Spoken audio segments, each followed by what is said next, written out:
নতুন এক ঝুঁকির সামনে অ্যাপেল। ধারণা করা হচ্ছে ফোল্ডেবল আইপ্যাড নিয়ে আসছে অ্যাপেল। 2025 কিংবা এর সমসাময়িক সময়েই বাজারে আনতে পারে তারা। সম্প্রতি অ্যাপেল এই ডিভাইসটি নিয়ে কাজ শুরু করেছে।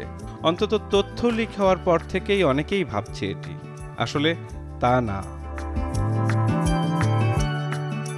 অন্য জায়ান্টরা বাজারে ফোল্ডেবল আনছে, অ্যাপেল সমস্যা দেখছে তাতে।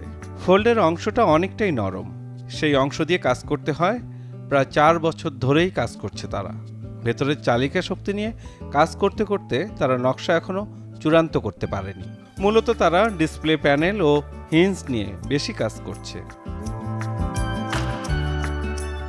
অধিকাংশ ফোল্ডেবলের হিঞ্জ স্পষ্ট দেখা যায়। অ্যাপেল নিখুঁত সৌন্দর্য ভালোবাসে।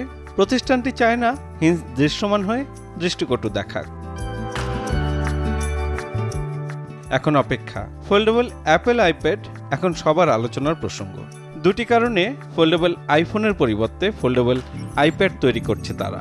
প্রথম কারণ হলো আইপ্যাড ওএস ফোল্ডেবল ডিভাইসের সঙ্গে বেশি কার্যকর। আইফোনের চেয়ে ট্যাবলেটের বাজার ছোট হওয়ায় এর দ্বিতীয় কারণ।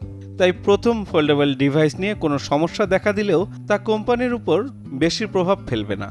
সহজেই ক্ষতি পুষিয়ে নিতে পারবে অ্যাপেল। ট্যাবলেট বাজারে শীর্ষে রয়েছে অ্যাপেল, যদিও চলতি বছরে অ্যাপেলের ট্যাবলেট বিক্রি 16.8% কমেছে, কারণ বিশ্বে ট্যাবলেটের বাজার ছোট হয়ে আসছে দিন দিন।